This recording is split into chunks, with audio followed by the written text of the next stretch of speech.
Unraveling the past perfect passive voice. Hello learners. Welcome back to our English grammar series. Today, we are going to delve deeper into the world of passive voice, focusing on the past perfect passive voice. Our primary objective in this video is to learn when to use the past perfect passive voice. So, let's get started. Before we dive into the specific tense, let's quickly recap what the passive voice is. In English, sentences can be expressed in either the active or the passive voice. Active voice is when the subject of the sentence does the action. But when we want to emphasize the action or the object of the sentence more than who or what is performing it, we use the passive voice. The past perfect passive voice is a tense that describes an action that was completed before some point in the past and is now in the passive form. The structure usually follows this pattern. Subject plus had been plus past participle of the verb.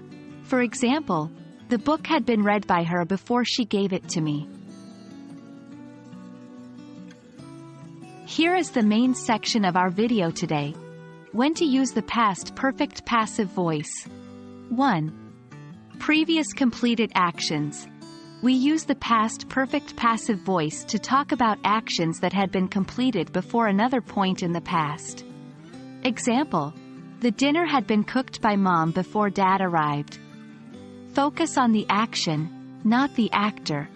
We use the past perfect passive when we want to emphasize the action that had been completed, not who did it.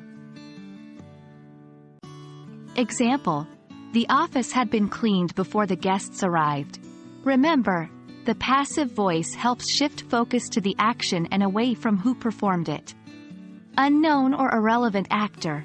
We also use this tense when it's not known or important who performed the action. Example: the treasure had been discovered before the map was found. In these cases, using the past perfect passive voice allows us to maintain a sense of mystery or focus on the relevance of the action, rather than the actor.